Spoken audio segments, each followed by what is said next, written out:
Bonjour monsieur l'abbé. Bonjour. Aujourd'hui, on va parler de la vocation sacerdotale. Première question, qu'est-ce que la vocation? Alors, la vocation, ça vient d'un verbe latin vocare, qui veut dire appeler. La vocation, c'est un appel de Dieu. C'est la définition la plus simple, la plus basique qu'on pourrait donner. Recevoir la vocation sacerdotale, c'est être appelé par Dieu à le servir en tant que prêtre. Est-ce qu'on peut parler de vocation uniquement quand on veut devenir prêtre ou aussi pour le mariage? Alors, c'est une question qui est un peu compliquée. C'est assez moderne dans l'histoire de l'Église de parler de vocation au mariage. Aujourd'hui, en fait, le terme de vocation est un peu galvaudé, c'est-à-dire qu'on va dire que n'importe quelle personne qui travaille dans le social ou dans le don de soi, ça va être une vocation, j'ai une vocation d'être médecin ou d'être aide-soignant, de manière analogique, ça veut simplement dire un désir intérieur de servir l'autre, de se mettre au service de la communauté, qui est très beau, hein, je remets absolument pas ça en cause. Mais en fait, dans le terme de vocation, il y a vraiment l'appel par une personne qui existe et qui s'appelle Dieu. Donc en fait, déjà, sur cet aspect de vocation à certains métiers par rapport à la vocation sacerdotale, c'est pas le même terme qu'on utilise, en tout cas c'est pas dans le même sens. Pour parler du mariage, en fait, dans la vision de l'Église, le mariage est une institution naturelle qui a été élevée à la dignité de sacrement par notre Seigneur. Donc c'est bien un sacrement, il y a bien une sainteté particulière du mariage, mais on ne parle pas particulièrement de vocation dans la mesure où c'est pas un appel particulier par rapport à la norme générale. C'est-à-dire que le mariage est la voie habituelle des chrétiens, comme des non-chrétiens d'ailleurs, et parmi tous les êtres humains, le bon Dieu choisit d'en appeler, par un appel très particulier, d'en appeler certains à une mission qui est spéciale, que ce soit la vocation à la vie religieuse contemplative, la vocation sacerdotale proprement dite. En général, quand on parle de vocation, on parle bien de la vocation religieuse ou de la vocation de prêtre, et pas de la vocation du mariage. Est-ce qu'il y a des conditions pour être prêtre de manière physique ou surnaturelle? Alors oui, d'abord, si on prend l'aspect naturel, l'aspect physique, il faut être un garçon, en tout cas pour la vocation sacerdotale. On parlera des vocations religieuses où il existe des vocations masculines et féminines. Pour ce qui est du sacerdoce, il faut être un homme, il faut être en bonne condition physique générale, c'est-à-dire habituellement ne pas être aveugle ou sourd ou ne pas avoir qu'une seule jambe ou qu'un seul bras. Voilà, c'est-à-dire être capable physiquement d'assurer un fonctionnement habituel, normal du corps. Il faut un certain nombre de dispositions, je dirais, intellectuelles. C'est pas les études les plus compliquées du monde, mais enfin, c'est quand même 6, 7, 8 ans d'études après le bac. Donc, évidemment, il faut être capable de suivre quand même ces études-là. Il faut une certaine... quand je parlais de dispositions intellectuelles, c'est aussi des dispositions morales, des dispositions... C'est-à-dire qu'en fait, un prêtre, ça va être un accompagnateur, ça va être en partie quelqu'un à qui on va confier parfois le gouvernement d'une paroisse, donc il faut des capacités de gestion, de management, des capacités aussi, je dirais, relationnelles. En fait, un prêtre, c'est quelqu'un qui va s'occuper des gens dans les bons, dans les mauvais moments. Donc quelqu'un qui serait complètement froid et insensible de caractère, ça va être un peu compliqué. Au contraire, quelqu'un qui serait tellement investi émotionnellement, qui va s'impliquer à fond le moindre deuil, la moindre difficulté. Mais en fait, il faut aussi qu'il soit capable de prendre du recul. Donc ça, je dirais, ce sont des dispositions naturelles. C'est-à-dire quelqu'un qui est équilibré psychologiquement, qui est en bonne santé physique, voilà, ou humainement, ça va bien dans sa vie. Voilà, s'il y a des gros problèmes, par exemple, d'ordre psychologique, émotionnel, affectif, c'est des choses qu'il faut régler avant de devenir prêtre, parce que malheureusement, on en a des cas dramatiques aujourd'hui dans l'actualité. Si c'est pas réglé avant de devenir prêtre, ça peut devenir très embêtant si on rajoute le sacerdoce sur des problèmes. Ça, c'est une règle générale. La grâce s'appuie sur la nature. C'est pas parce que on était nul comme humain qu'on va devenir un très bon prêtre parce qu'on est devenu prêtre. Non. C'est en fait la grâce va s'appuyer sur déjà une nature qui existe, et c'est pour ça qu'on demande, dans les conditions, je dirais, humaines, qu'on demande quand même voilà, d'avoir un certain nombre de qualités ou de compétences qui existent déjà et sur lesquelles la grâce va pouvoir se greffer. Voilà, l'ordination sacerdotale ne fait pas devenir saint. Ça se saurait, ce serait peut-être génial, mais non. Si on est un nul, on sera un prêtre nul. Voilà, le sacerdoce donne des grâces, mais qui ne changent pas du tout au tout la personnalité ou les qualités ou les défauts de la personne. Donc c'est pour ça qu'on a besoin d'un terreau naturel qui soit, je dirais, pas forcément héroïque, hein, mais simplement au moins normal, sans gros problèmes physiques, intellectuels, psychiques ou moraux avant l'ordination. Et au niveau spirituel, évidemment, une des conditions pour devenir prêtre, ça va être un amour du bon Dieu, ça va être un attrait pour la vie sacerdotale. C'est-à-dire que si effectivement on se dit en fait moi je me vois pas du tout être en contact avec des personnes âgées, c'est vraiment un truc que je peux pas, c'est un blocage. Bah, ouais, mais en fait, dans le travail de prêtre, il y a pas mal de gens qu'on va voir à l'hôpital, d'accompagnement, dans les derniers moments de la vie, d'accompagnement de familles en deuil. Bon, bah, donc là, ça va être compliqué si la personne se dit: «Moi, je veux absolument pas faire ça». Ou au contraire, qui dit: «Bah, moi, en fait, je suis pas du tout à l'aise avec les jeunes ou avec les ados ou machin». C'est bah, ouais, mais en fait, on peut être prêtre en milieu scolaire. Dans toutes les paroisses, on a des enfants, on a des servants de messe. Donc là aussi, il va falloir être capable d'être, à l'aise un peu dans toutes les situations. Alors après, évidemment, ça s'apprend avec l'expérience, on demande pas, aux jeunes séminaristes de savoir déjà tout faire. Mais voilà, je dirais au niveau spirituel, une certaine disponibilité de cœur et d'esprit de dire au bon Dieu, mais en fait, j'ai envie de vous servir, je ressens le besoin, l'envie de vous servir dans cette voie-là, du sacerdoce, et ce que je vois de la vie de prêtre m'attire.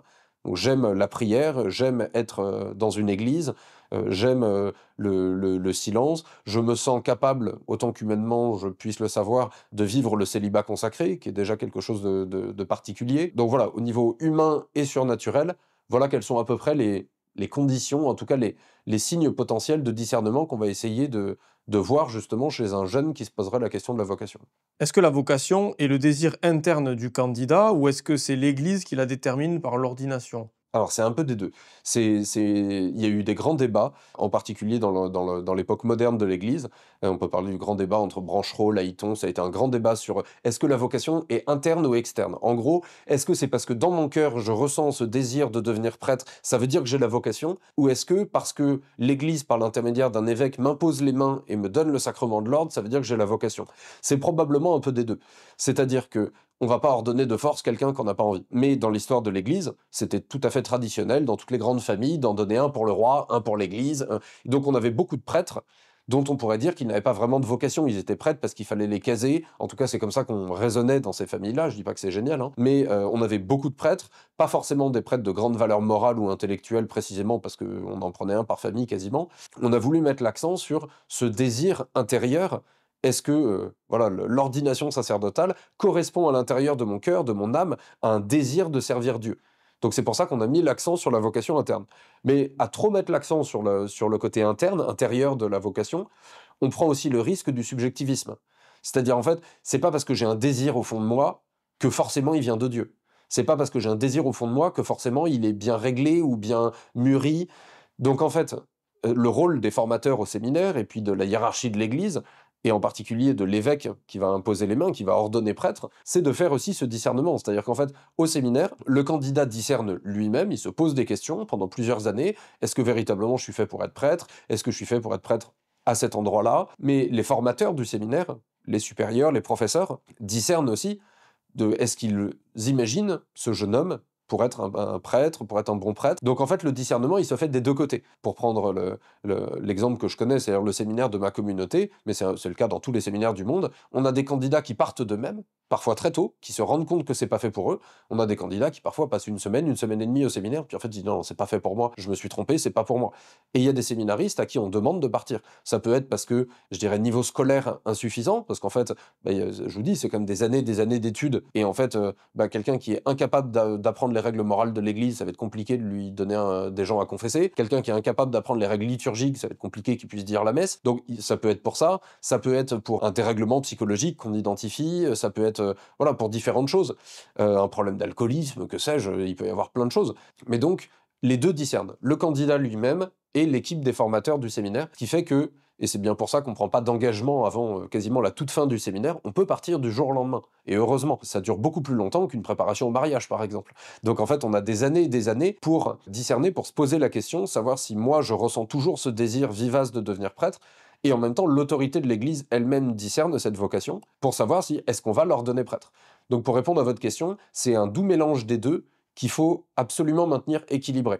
Faut pas donner trop d'importance à ce désir intérieur parce qu'il pourrait être mal orienté, mal compris, mal discerné par la personne elle-même, et c'est très subjectif, c'est très personnel. Et en même temps, pas donner trop d'importance uniquement au côté extérieur, au côté de l'autorité de l'Église, des prêtres du séminaire et tout, parce que bah, on a bien vu, encore une fois, dans l'histoire moderne, qu'il y a pu avoir des erreurs de casting, hein. Les formateurs restent des hommes aussi, et on ne peut pas tout identifier, on ne peut pas tout détecter pendant le séminaire. Donc voilà, c'est un mélange des 2, et il faut les 2.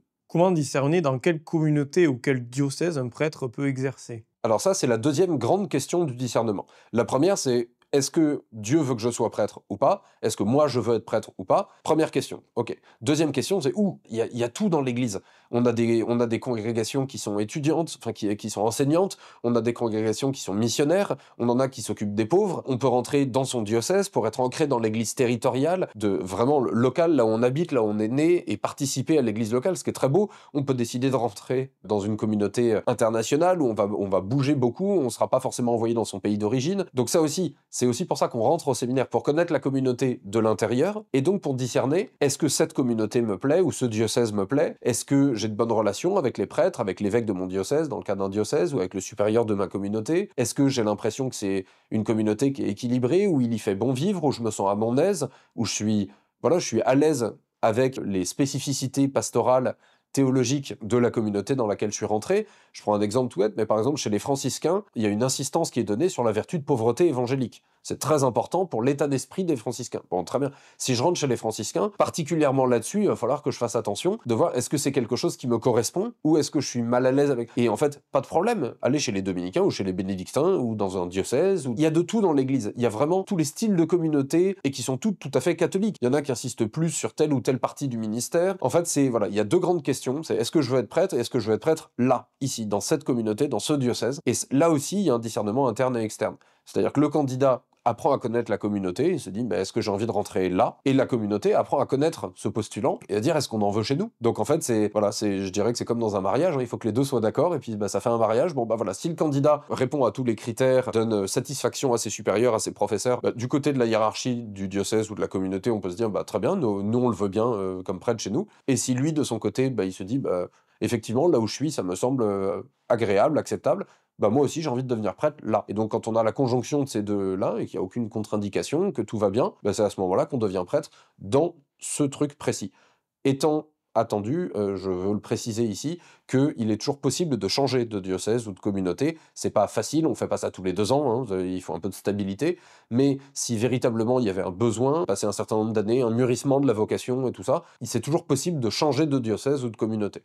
Qui faut-il contacter pour devenir prêtre? D'abord, le prêtre de votre paroisse, c'est-à-dire vraiment celui chez qui vous allez à la messe, le prêtre qui vous connaît le mieux. Parce qu'en fait, la première étape du discernement, elle se fait pas au séminaire, elle se fait avec un accompagnateur spirituel, avec un perspi. C'est vraiment la première étape, si vous voulez rentrer au séminaire, prenez un directeur spirituel, un perspi, peu importe comment vous l'appelez, un prêtre qui va vous accompagner, qui lui est prêtre, donc sait ce que c'est, est passé par le séminaire, et dont ça fait partie du métier, entre guillemets, d'aider à discerner chez des jeunes une possible vocation. Rassurez-vous, même si vous vous dites que vous avez plutôt une vocation contemplative, religieuse, en fait, au séminaire, les prêtres que vous croisez dans la vie de tous les jours sont aussi formés sur les autres spiritualités. C'est pas parce que vous avez un perspi franciscain qui va tout faire pour que vous rentriez chez les franciscains.